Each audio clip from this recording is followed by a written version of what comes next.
Good afternoon, everyone. This is Dominic Powers with the Virginia Infant and Toddler Specialist Network. I want to thank you for joining us.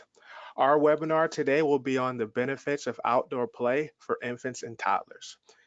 If you have any questions or trouble logging in, please use the question box below because all lines will be muted. I will now turn the attention over to your presenters. Thank you. Good afternoon and welcome to today's webinar. My name is Becky Tickle and I am the Infant Toddler Specialist in the Piedmont Southside region. Today I am joined by Jamie Morris, the ITS in the Valley region, and our guest speaker, Ashley Clevenger, who I will introduce in just a moment. In order for you to view and hear this webinar, you may need to call in as well as log on through the internet. I would like you to note that we do have handouts for this webinar that are found on our website, which is www.va-itsnetwork.org. And again, as Dominic pointed out, so that everyone can hear the webinar, your line has been muted. During the webinar, there will be opportunities for you to type in questions about what is being discussed. And we would ask that you please use the question box. If time allows, we will try to answer some of your questions.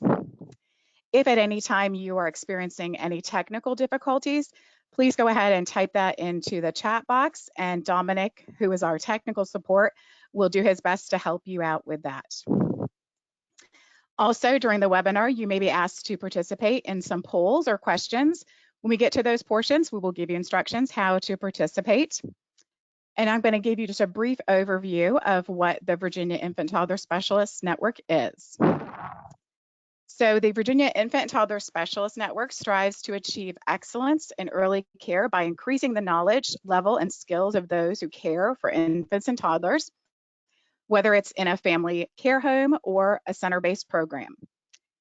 Across our Commonwealth, there are 18, possibly more, qualified infant and toddler specialists that work in 9 regional offices. These specialists provide 3 levels of service designed to strengthen the capacity of early care and education programs to deliver high quality services. If you'd like to find out more about the services that we offer or meet the infant and toddler specialist, just go to our website. Again, that's www.va-itsnetwork.org. And now I would like to introduce our speaker for today, Ashley. Ashley has earned a BS in psychology from JMU and has worked with children for about a decade in various settings, including child care centers and family day homes. During the last 3 years, she has focused primarily on outdoor guided and adventurous play, and she has found her niche as a kindergarten leader in the Winchester area of Virginia. As a mother, Ashley's son has inspired her to recognize that play should be treated as a necessity and that natural outdoor spaces are the perfect learning environment. Her love of the outdoors started early, with her most prominent positive childhood memories that include camping along the rivers of West Virginia and playing in the woods behind her childhood home in Frederick County, Virginia. She is passionate about the benefits of outdoor play, and she inspires everyone wherever she goes to get outside. Also today, joining Ashley is Megan Recupero. Megan is a mentor leader at Tinkergarten and a member of the Tinkergarten curriculum team. She's been teaching Tinkergarten for 4 years and was part of the launch of Tinkergarten Babies 2 years ago. She loves to engage babies in sensory experiences outdoors and guiding families through observation of babies and watching patterns emerge in babies' play. Before I turn it over to Ashley, I did want to mention specifically one of the handouts is a weather chart. This is a great resource for you to use to help you determine whether it is safe to go outside and play. And Ashley will be talking more about that during her presentation. So at this time, I will turn it over to Ashley. Thank you, Becky. Thank you, everybody, for being here today. I'm really looking forward to sharing some great information.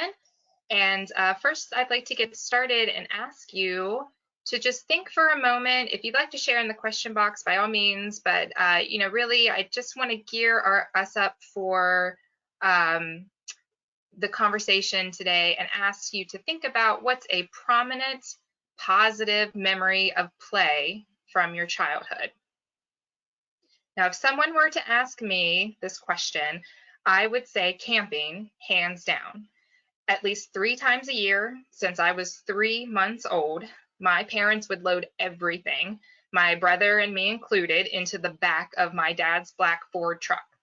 I always got to get Lucky Charms as a special treat, but the real treat was just a couple hours into West Virginia and 45 minutes back an 8-mile road with hairpin turns, straight up cliffs to the left and sheer drops to the right until a gate would appear. And on the other side of that gate was a perfect river valley. Years of memories made, no toys, no phone, just flashlights, a good book, and the river. The grown-ups were there in body, but really they trusted nature to take care of us accordingly. We'd roam the woods, jump the big rock into the swimming hole, talk and connect. And isn't that what most of us want? To connect to something. I treasure those moments I connect to nature, and doubly so when I can show someone else its magic. So when I ask this question, a lot of times people answer their prominent positive memory is outside. And a lot of times there is an adult in that role. And wouldn't it be lovely to be that positive, prominent memory, spending time outside with a child? I think it would be lovely. So the facts are, children are spending less time outside playing than we did when we were children. By the time they're older ages, around the age of 8, they're spending 7.5 hours a day with media at their fingertips, with screens and tablets and school online. And today we're talking about infants and toddlers, and that is where the groundwork really starts of getting these children to fall in love with nature.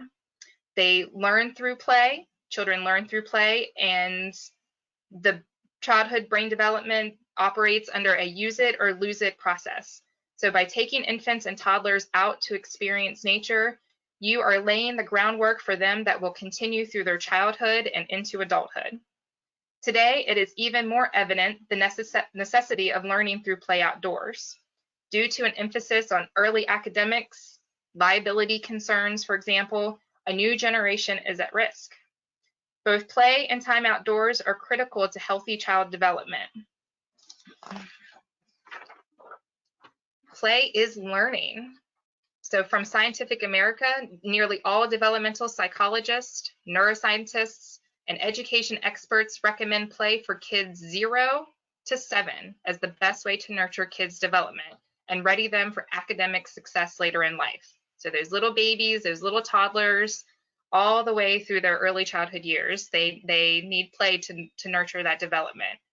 And from Harvard University, when given the opportunity, children of all ages, including infants, spontaneously engage in play. Play outside specifically helps prevent illnesses and provides sensory experiences, which is critical to overall development. So some information here I'd like to share from a survey Tinkergarten launched in 2018 was about ways that parents and caregivers need support and inspiration to get outside. And a lot of them shared that the time is needed to get their children outside, as well as environment, whether it's a play space that's safe and accessible.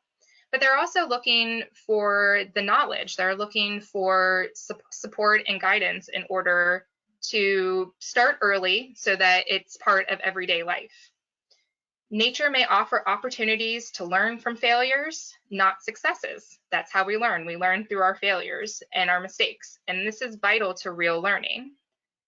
There's a lot to be said about the information that I'm sharing today with the air of our country at this particular moment. Parents have found themselves without caregivers and teachers and caregivers are finding themselves without children. And I'm observing an incredible shift in learning at home as well as distance learning. One constant has been the rhythm of nature. The sun still sets and rises, the spring peepers are still singing, and the daffodils and redbuds are still sharing their colors. Now, as we may be struggling day to day, I encourage you to look to nature for inspiration, that change and learning experiences cannot happen without trial and error. So keep practicing And from Lao Tzu, I love this quote, "From wonder to wonder, existence opens." So play is learning and nature is the classroom. When given the opportunity, children of all ages, like we said, spontaneously engage in play. Young children naturally and effectively learn through play. Nature provides an ideal sensory landscape in which children of all ages can learn. Besides highly engaging the senses, for example, I love building empathy and creative play with animal teachers with my youngest explorers, pretending to be a cat, for example, or a bird. And natural forces of nature, such as a ball rolling, or what happens when you splash a puddle of water, or how objects float and sink, this is all part of nature.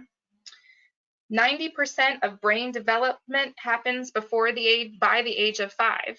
So again, you are laying your groundwork in your roles as infant and toddler childcare providers. If we are providing very little stimulation early on, then there are less synapses, fewer brain connections that are happening, which means there is less learning and less stimulation that happens later in life. Why nature? Well, I'd like to, before I dive into this slide, I'd like to share a question I've read before, is how can we ask our children to save the earth before we allow them to fall in love with the earth? So aside from nature just being a lovely thing to experience, we do see physical benefits, health and emotional benefits, cognitive and brain development benefits, as well as societal benefits. So babies are able to activate and develop more senses when they're outside, and they also integrate more regions of the brain. So we have a cognitive development that happens that enhances attention and focus and bolsters creativity and imaginative play. And again, you and your roles are laying the groundwork for these things to be possible. There are many wellness benefits of nature. Physically and mentally, it's calming for babies and for the adults to reduce stress. It's a healthy practice to get outside where there's fresh air and vitamin D, and it also helps improve sleep whenever you're outside. So we're reducing illnesses, we're increasing physical health, and these early connections to nature are going to last a lifetime. I'd like to share a hypothesis from Edward O. Wilson, is the idea of biophilia, that there is an innate sense to connect with nature and other forms of life. So I pose the question, what is the possible outcome if that sense and that connection is not fulfilled? So we would like to establish this environmental stewardship with our children, and I define stewardship as the job of taking care of something. So again, if we want our children to take care of the earth that we're leaving them with, we have to allow them to fall in love with it first. Nature is a stimulating classroom. It is sensory rich, and children learn through their senses. Nature is always changing. It's calming. It allows you to feel centered, a place of focus, and all of that is important for mental health. And also, when you're outside, there's no walls to bounce off of. There's this great sense of freedom that is allotted when you're playing outside that you might not feel when you're playing inside. So we define nature by just having access to the earth, sky, and other living things. And going outside is accessible, it has no side effects, and it's non-stigmatizing and inexpensive. And I share this because there has been evidence of increases in ADHD and older preschool age children, but again, it starts with you. I love the book Last Child Left in the Woods, written in 2012 by Richard Louv, and he shares a lot of really great information to support the idea of disconnection with nature and how we can curb that. In our kindergarten classes, we use diagrams such as this to organize our curriculum. I'd like to try to frame it in a way that can be applied to your programs as well, and that all of these concepts are best practices for any childhood education program, starting with infancy through preschool years, childhood, and I would even say into. So for example, we take our seasons, spring, winter, summer, and fall, and we apply a theme. I'd like to share in the winter time, for example, we have focused on wellness and persistence. And again, we've used those animal teachers to help inspire us. Wellness in the wintertime is a big thing. Everybody wants to stay healthy and not get sick. And so we look to the birds and the squirrels that stick around in the wintertime and how they not only survive, but they seem to thrive in the winter. So we develop lots of great activities. Well, the curriculum Tinkergarten team developed lots of great activities to emphasize wellness as well as persistence and acting like animals and how they behave. We've done science as a theme before in order to tap into our sensory play and did a lot of fun experimentation, as well as creativity in the summer and problem solving. We did a camping theme, and you just look to nature for some inspiration and you can develop some really fun, really great activities. The core understanding of this diagram is the belief that a combination of play and nature and a social experience supports a wide range of skills. So each target focus you see here is something that we need to develop in order to function in society. And as childcare providers, this may be a part of the education you offer. Nature can bring about feelings of surprise, joy, and strong positive emotion. Guided and play-based learning outdoors creates an intrinsic or self-motivating learning opportunity. And when you provide open-ended materials such as ribbons and paper towel tubes and simple invitations to play, this also supports creative and flexible thinking. So I'd like to take a moment here if there are any questions from what we've reviewed before we dive into sensory development.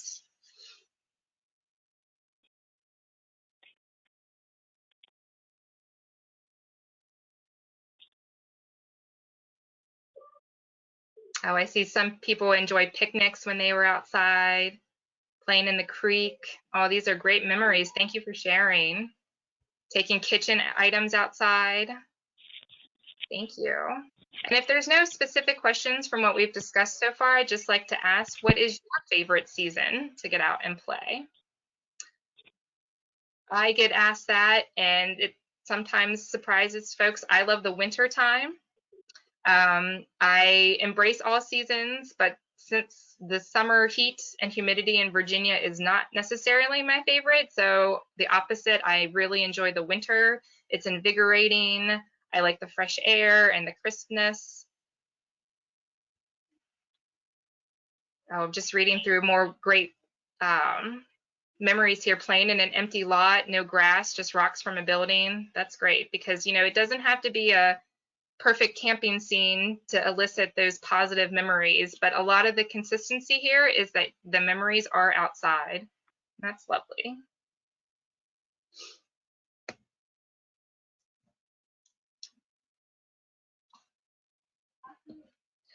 So on to sensory development. And to get started, I'm going to share a video.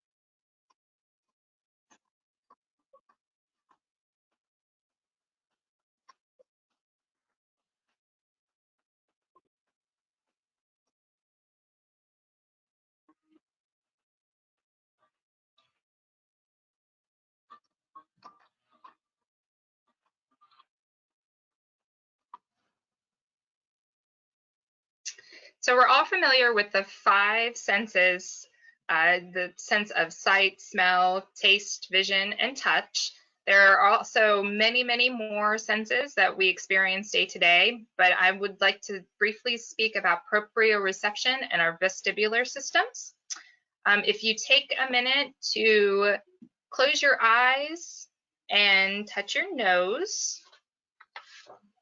then you can thank your proprioception for this. And the receptors in our muscles and our ligaments and joints that sense pressure, that is proprioception. It helps us understand where our body is in relation to each other and the world around us. It sounds a little bit like the sense of touch, but it's different. It is the part of our body that requires heavy work, chewing, tapping, squeezing, and rocking. And when we activate the proprioception, we are able to stay calmer, and it helps us stay centered. If you think about how important this is for babies who are learning how to engage different parts of their body and coordinate those body parts in relation to their physical environment around them. So we need to be sure we are offering space to roll and wiggle and stretch in order to experience the environment around them and manipulate and control their bodies basically for the first time. I recommend that as you get your infants outside, maybe support their sensory exploration with some yoga mats, with some towels, blankets to slowly introduce them to natural textures. In Tinkergarten, we use big blue tarps that are a great way to control safety, for example, and to give your infants and toddlers places to lay and explore. Proprioception activities to support infants and toddlers. For babies, mouthing. Yes, mouthing activates proprioception in the jaws. So it's okay for babies to put things in their mouths, just be able to support them by having a wash bucket. So when the baby's done exploring that item that isn't a choking hazard, that you can put it in a wash bucket to clean and sanitize at the end of the day. Babies need tummy time. They need the opportunities to crawl and to grasp objects. As they get a little older into toddling and walking or running, crawling in and out of boxes or in and out of the tubes that you might see in some classrooms, in some programs, jumping and stomping and parading about, blowing bubbles, throwing and catching balls. It's all the things that we see children strive to do, and it all activates their proprioception. As children get a little older, they might be climbing more, playing with forts, hauling objects and building materials, doing the wheelbarrow walks where their hands are on the ground and somebody's holding their feet, or just crawling and spending time on all fours.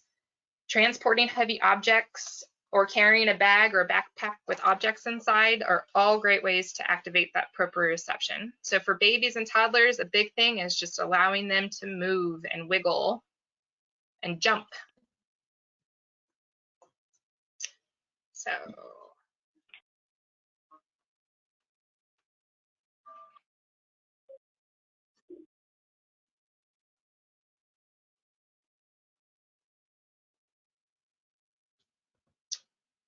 in our vestibular system, the receptors in our ears is where our vestibular system is. It is activated whenever we change our head position.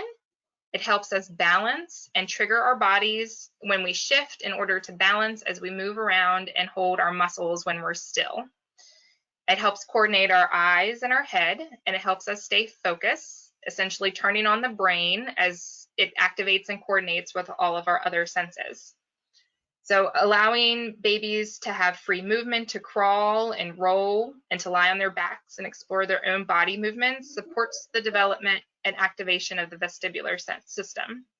Again, you're supporting head and eye coordination, body balance, and when we can stay centered and focused, it supports the development of our other senses as well. You want to allow that movement, and the rolling over and swinging is another great activity for babies when they're awake to allow them to swing. For toddlers, we're spinning. I like to give some young toddlers ribbons or streamers, encourage them to stretch their arms out and spin. Running, especially zigzagging and changing directions. Seesawing, I like to share in our Tinkergarten class. We build small balance seesaws scales essentially, with one long, large piece of wood and a smaller piece of wood, and they're nice and low to the ground. And it's really easy for a toddler to explore a small handmade seesaw, and as well as bending down and, example, touching your toes or collecting nature treasures. So you can think about the vestibular system and be thankful for it. For example, if you have ever ridden in the back of the car, or had an ear infection, or observed a child with an ear infection and they've lost a sense of balance, that's all connected into your vestibular system. So to get an even better idea of the infant and brain development in relation to their physical world, I'm going to ask you to put on your infant and toddler goggles and visualize. Imagine you're outside. You're a baby or a toddler outside, and what would you see if you were laying on your back? You would react to changes in colors and shapes, and you're going to have to pretend for a minute that you don't even have words for these colors and shapes, because what are colors and shapes? But you're noticing the variations and the things around you, and for the first time you're seeing a cloud, or if you're a toddler and you're seeing a bird flying or leaf floating by. How would that look from an infant's point of view?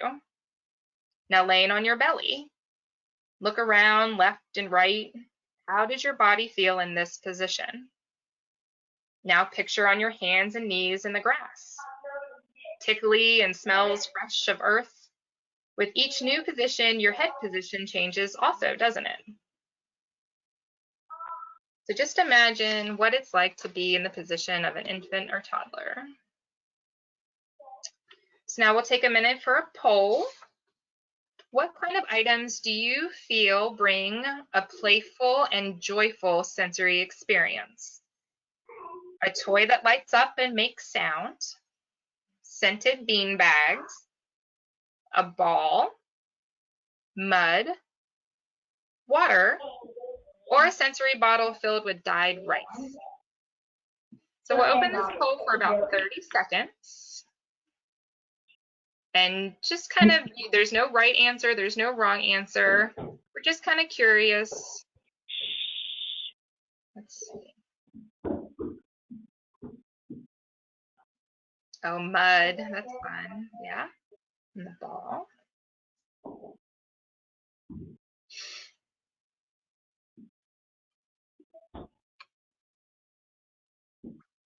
Okay, this is great. So we almost have a tie with mud and water, which is lovely to see, especially with our infants and toddlers. Mud might be a little scary, but it's so much fun. And it's interesting with the ball, that is one of the first words that infants and toddlers learn, and it is a very joyful cause and effect type of toy for them to experience and play with.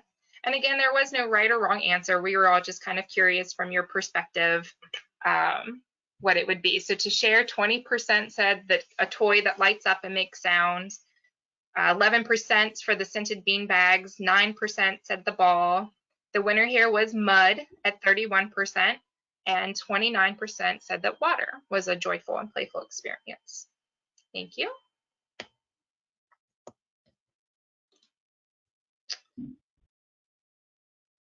Okay, so supporting sensory development. Each child's sensory system is unique. In kindergarten, we have learned about the sensory cup metaphor, and this is a really lovely metaphor I'd like to share with you today. So you can imagine yourself, the children in your lives, everybody pretty much has an interior cup that is how they explore senses every day. And that cup varies person to person. Some cups are bigger, some are smaller. Some cups fill up quickly, some empty quickly. My Explorer, he's 5 years old. He's got a very big sensory cup, but it fills up very quickly. So as much as he wants to get out there and do these things, for example, he's not a big fan of mud. He might play in it for a few minutes, but then he's over it. So once you have an idea that every child is different, it's easier to answer the questions like, why isn't my child doing what this child is doing? And a lot of times I have observed it's just their sensory cup is a little bit different. So in your child care programs, if you are offering balanced sensory stimulation, you are able to enhance brain activity and prepare kids to learn. And the key word there is balanced. You want to be sure you're not overstimulating with too many sounds, too many colors, but you also don't want to understimulate and not offer some smells and some movement in day-to-day activities. Using sensory play, we're able to develop and refine the use of our senses and get control of them. They have to get control of their bodies before we can ask them to continue learning later in life. And the more senses that we activate, the more practice with sensory integration in the brain, which is the foundation for higher level thinking. So to explain this a little more clearly, for example, you want to offer opportunities to see colors through flavorful fruits and vegetables and herbs, and you're activating your touch and your smell and your taste potentially all at the same time. And so you're integrating various senses. And to be able to control that thinking, you're laying the foundation for higher level and thinking later in life. Messy, open-ended sensory experiences support development of problem solving, creativity, and persistence. Because we all know life is a little messy. It's never a perfect activity from beginning to end. There is always something in between that might make us question or veer or change directions. And so offering these messy, open-ended sensory experiences allows the children to play and learn at their own pace. So if you'd like to share in the question box, or if you'd like to just view and take a minute to observe 3 children playing in 3 different ways, and anything that you notice.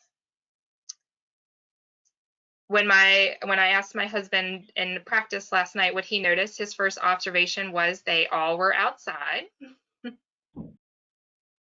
And they are all experiencing nature in different ways. So we have our one friend that might not be quite ready for grass. I know some children have a bit of a grass aversion, and so they're laying on a mat and exploring the materials in a little more slower pace, as opposed to our friend in the middle, who may have been eating the mud. I'd say her sensory cup is a little bigger and takes a little longer to fill. She's really enjoying the mud. And then our friend on the right has a drier sensory material, looks like rice or beans, that child is exploring. And so the important takeaway from this slide is that there isn't any wrong way to play. They might be playing in different ways, but as childcare providers, it's important to observe and to honor all the different ways that a child, an infant and toddler, may play and experience their sensory world.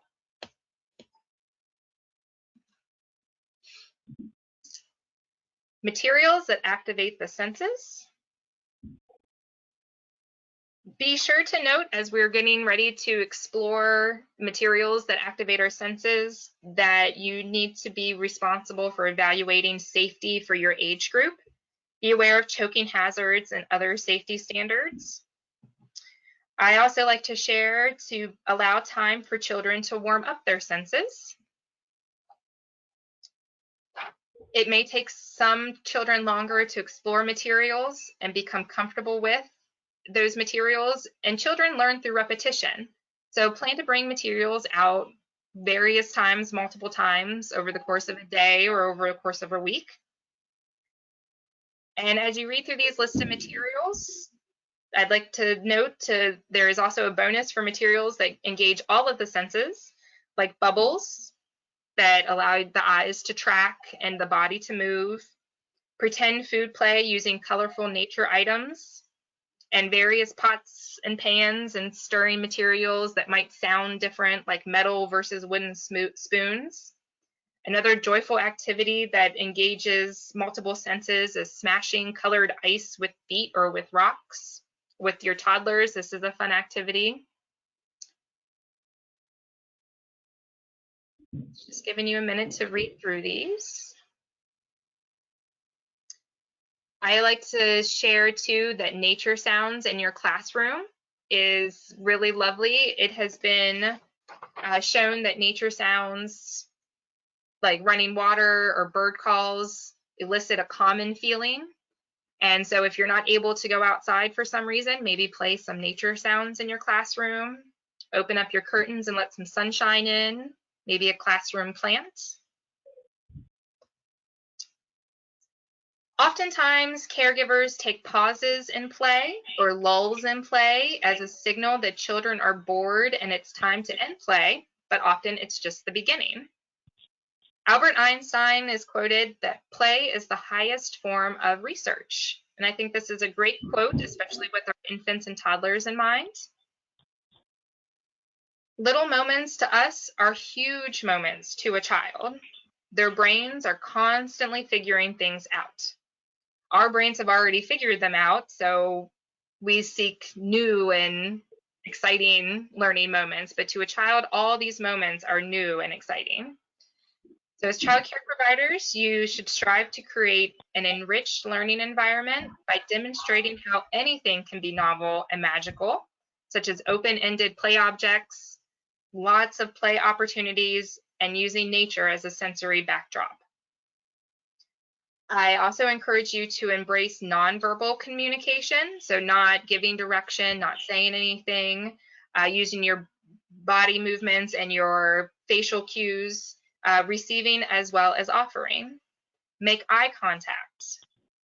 Place an object to extend play, but not say anything to allow a child to explore in their own terms, or get down and play alongside in order to engage without taking over. There's some great blog articles at tinkergarten.com that share a lot of more in-depth information. We have a great article that's called Support Lulls in Play and Wait for the Magic. I encourage you to check out, but there are lots of other articles available at tinkergarten.com blog as well. So moving forward, common barriers to nature in your program. And I'll pause for a moment if anybody would like to share in the question box any common barriers that might be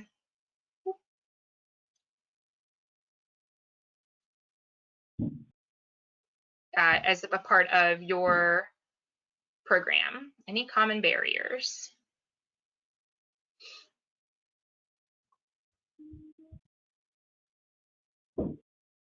Parents not wanting to get their kids dirty. Too cold, too hot. Okay.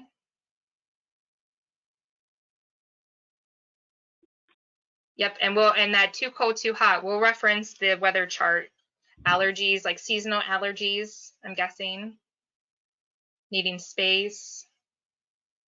Sensitive health issues. Staff limitation. Yes. Bug bites. Okay. Okay. Allowing times. Okay. Neighbor's dog barking. Oh, that's a shame. That must be distracting.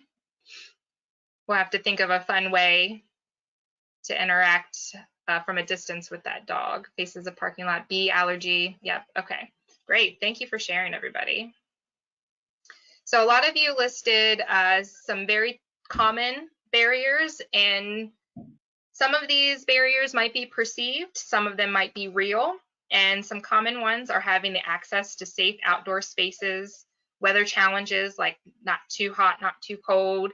But I'll just throw out there right now, not every day is going to be 70 degrees and sunny. So we try to embrace every day because every day is a gift. And so having that positive terminology, I'd like to share, for example, we always sing rain, rain, go away. So from our early childhood, we've been taught that rain is not a good thing. But if you change the verbiage, that rain brings water to our earth and that it helps sustain life and that puddles are a lot of fun, then you change that verbiage when it's windy, that, you know, it's time to fly and to have a kite. And, you know, when you change your mental outlook, then it changes the physical outlook. And I challenge you to overcome your own hesitations in keeping the children first in mind. As a care provider, when I was in the classroom, I was a preschool teacher for about 6 or 7 years, and time was always a big thing. We all had to share our playground time with the whole center, with our whole program. And so, for example, if we couldn't get those coats and hats and gloves on fast enough to go outside and everybody's in line and all of a sudden somebody needs a diaper change, then it might seem like it's not worth it. But I promise you, it's worth it. Even for 5 to 10 minutes, you will build up that time to getting the kids out. 30 minutes to an hour a day is what they need at the minimum. And so the more you do it, the more you practice it, it becomes part of your everyday life. As a parent, I hear my now 5-year-old say he doesn't like the wind, and he did not hear that from me. I won't throw his father under the bus, but he did not hear that from me. And so now on a windy day, he's very hesitant to go outside, and that's a challenge in our house. But I recognize that wind is a preconceived barrier because we have places in our yard that's free from branches falling. And really, that's just something that he's heard and has decided he doesn't like. Me personally, I'm a little heat sensitive. So again, that is a barrier to me, but I recognize it is a preconceived barrier because if I stay hydrated and have a cool towel to help wipe off my face and neck, and I go out in the early morning and in the evening time, then I feel even more comfortable. As far as your parents and supporting them, you know, you have to be an advocate. You have to listen to their concerns, educate yourself, empower yourself, and educate parents on the importance of outdoor play. So I'd like to share one of our handouts here is ways to engage your families in outdoor play and get them excited. And so if you haven't had a chance to read this, it talks about a nature treasure drive, playing hide and seek with a friend, I Spy, what can my shadow do? The shadow play is really lovely for infants and toddlers. Okay. And so, you know, you have to evaluate your own comfort level and try to put the children first by just being prepared. Outside play can be preventative as well, and it can make your time inside even more manageable because they're getting the needed time outside. Back to your parents, communication is key, letting them know ahead of time what to expect in your program. From day one in their orientation in the handbook, point out what your expectation is. So if you would like to get these kids out and get them muddy and get them dirty, let your parents know from the start, this is something that your program is all about, and have those clothes ready. Maybe have some lost and found handy, some extra gloves from dollar store is a great hack so that you have the right gear. The right gear can make a big difference. There's no such thing as bad weather, just inappropriate clothing. And at Tinkergarten this past winter, we have shared a beautiful winter gear guide that not only shows you how to dress for the cold weather, but it also provides resources of clothes and gear at discount for providers and for parents. So I encourage you to be sure to check out the winter gear guide next winter. And you know, moving forward with the summer heat coming, we play with water a lot. And so having those dry change of clothes available, and just to be sure that you're following your program policy on weather and safe outdoor play per licensing. So we talked about taking a look at the weather chart. We do use this in Tinkergarten. You can use this for your licensing standards. I remember being told one time somebody thought that 40 degrees was the bottom temperature. They weren't allowed to go out under that. That's just a recommendation, but it's not what the required temperature is.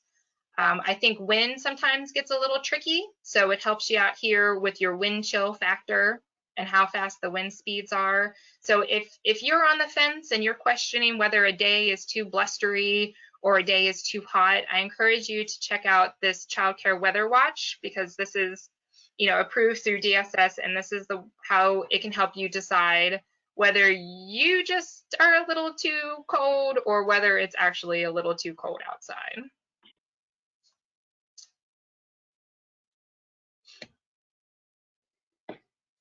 Actively engaging in observation also supports us in stepping back and allowing play to unfold. It helps us feel like we're doing something, even though it looks like we might not be doing something. But in turn, these observations support children's play and learning. So I encourage you to practice stepping back and notice what a child is doing rather than what we think should be happening. Again, with that sensory cup, this is a good way to incorporate the two ideas of observation and the sensory cup. When you're observing, it's like a window into a child's unique way of engaging, exploring, and learning. The way my explorer approaches the world is completely different than the way that I would, because I have the adult brain that is completely different from the child brain, and it's so beautiful to observe and watch a child interact with their world. When you're observing, it's an opportunity to see evidence of development and learning, and to share this evidence with others. And I love with Magda Gerber to surmise her quotes, you should strive to observe more, do less, and enjoy most. So our behavioral schemas is something that leaders in kindergarten have been taught, and we share with parents and guides and with childcare providers. And basically, the patterns of behavior that children engage in worldwide is what we see in self-directed play. So whether you're in Cuba, Canada, California, children in self-guided play in the same 6 ways. And so to start with, on the left, transporting. This could be like my friend who has a bendel bag on a stick to carry objects around, or moving things in buckets or baskets, or moving objects from one container to another container is all evidence of transporting. And again, when you're observing, these are the types of play that you're looking for. Trajectory is when the child is lining up objects, maybe lining up a row of cars, or if your toddler likes to hammer things with a mallet, and then that is your trajectory type of play. And you'll see this in toddlers, but with the babies especially, you we might see some enclosing and enveloping. They like to be wrapped up and cuddled like in a cocoon. And as they get a little older, under a blanket and like a fort play type of situation. Rotation and circulation. You see this type of play when children are spinning, whenever they're stirring, as well as connecting. That type of play when you're building with blocks and Legos and with Play-Doh.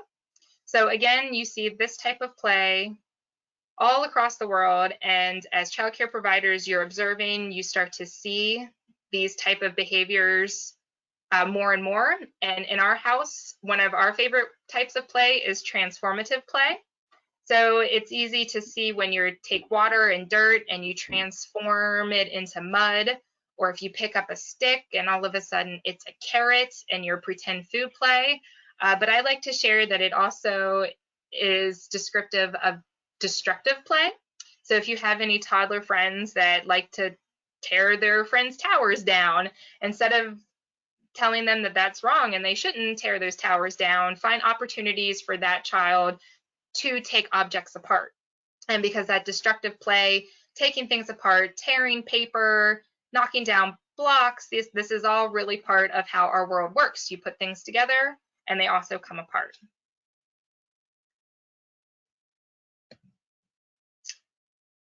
So our See, Think, Wonder exercise. This is also one of our handouts that was developed by Tinkergarten, and we are sharing with the Virginia and Infant Toddler Specialist Network.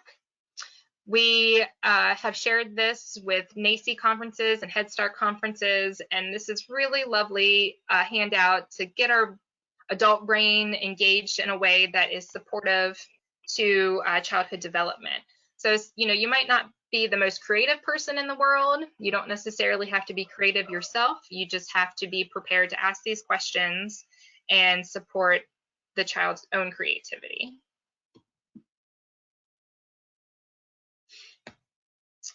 So, simple ways to get started. We also have provided a couple articles here as part of your handouts. So there is a worksheet to help you brainstorm materials to engage our senses, as well as some articles. And this was a really lovely article that you could read and share the information with your parents. It breaks down a lot of the things that I've been talking about today. And I love that they pointed out science. It's one thing that I didn't talk about since we're talking about infants and toddlers, but you know, a lot of parents are really into STEM learning and science. And so if you're able to have literature and experiences that support that, then going outside and nature play is supportive of science learning as well. And what I took away from this article, A Natural Choice Learning Outdoors from NACCE, I love that they included playing and nature learning in cities. And you know, it's one thing to have 5 acres to play and roam on and big woods and things, but we have Tinkergarten classes that are in Brooklyn and big cities. And you know, just because you're in a major city and your contact with nature is a parking lot with rocks, I think somebody said earlier, you know, that's okay. You need to honor that and to have those hands-on experiences as well. I love the story Snowy Day by Ezra Jack Keats, as well as another book called Coyote Moon, and they both take place in cities. And again, that's a way to use literature to bring nature into your classroom. So other ways to get started is to take nature walks, whether it's in your classroom or out on your playground. Get down on the ground because, of course, like I said, nature is ever changing from the ground up. You yourself can collect nature treasures. And I'd like to share too, a lot of times if you can have access to a farmer's market or a florist and you let them know that you're trying to incorporate some nature, they are more than happy to share produce that might not be sellable because it's starting to turn a little bit, or maybe some flowers that they can't use in their bouquets. And I have worked with our local farmers markets and they were more than happy to share things that they weren't able to sell in order for these children to have opportunities to play and explore with these nature items.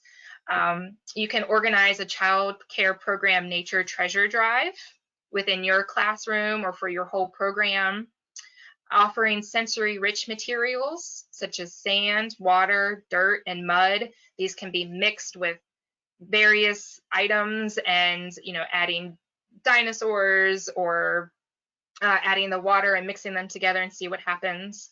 Use bins to contain your materials. If they have lids, then you're able to store them away. We use tarps in Tinkergarten a lot. That's a cheap, easy cleanup type of thing that you could have, and to bring nature indoors using that tarp as well.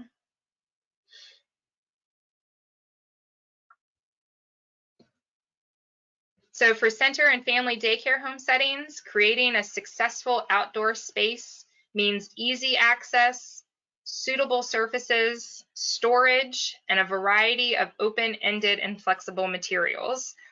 There's a lot of interpretation in that. It can vary program to program, but that is the gist of it. If you provide opportunities to get messy with nature items, experience the living world, which can be as simple as cloud gazing, then you're allowing opportunities to be active. Reading and creating outside is a really lovely way to get started, and providing building materials of varieties. And in your playground and in your outdoor space, you also want to consider the layout and zoning if you can. For example, you don't want to have a child that's building a small structure for an animal friend right next to somewhere that somebody's playing tag. So keep that in mind, the type of accessibility and zoning that your outdoor space has. We've shared some lovely articles, some lovely handouts, our weather chart, lists of materials that can be used, ways to engage your families at home as well. And right now we are at Tinkergarten offering free programs to families, and I really encourage you as child care providers, please visit Tinkergarten at home. It's offered in English and Spanish. We are doing weekly videos that are anything from not a sheet and not a box. We're taking these everyday items and giving opportunities for kids to create with them. We've seen videos with water play as an emphasis, and this week we're making potions and really lovely, exciting stuff that's being offered for free right now to support families at home. So please, I encourage you to visit tinkergarden.com at home and contact us if you have any questions. The blog offers lots of really great articles that are organized based on age and the time that you have and maybe what you're wanting to focus on, such as empathy or persistence. So there's a lot of great resources that are offered for free there. And by all means, you are welcome to contact me or Tinkergarten in general at support@tinkergarten.com. So some of you may feel you get outside enough, some of you may not, but I can confidently say we can all get outside more, myself included. I can share tips and tricks, try to inspire, but it's got to be up to you to just say yes. Say yes to rain, yes to mud, yes to the cold days and the warm days, because they are all a gift. I still camp with those same families today. It's at a different location on the same river, but still 3 times a year. Some faces have gone and always new faces are welcomed. I hope to pass a love and respect for nature on to my son, the explorers and guides I'm with each week, and hopefully as well to you today. Thank you.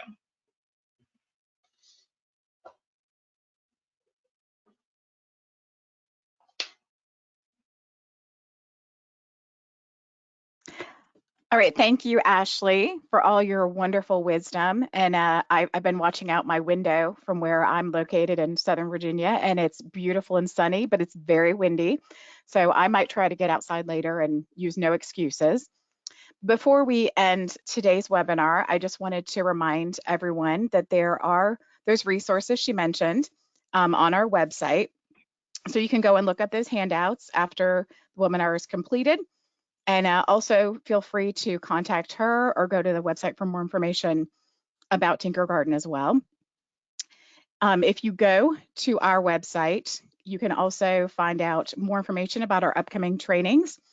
Now, currently, due to the COVID-19 crisis, we are not hosting anything in person, but the various ITS in your locality, I'm sure, are hosting webinars and other ways to get you involved. One of the places you can go to find out more about our trainings that we provide is the TIPS calendar, which is TIPS. This is where you can access information, and it lists the different early childhood professional development opportunities in Virginia. And you can also look them up by locality across Virginia.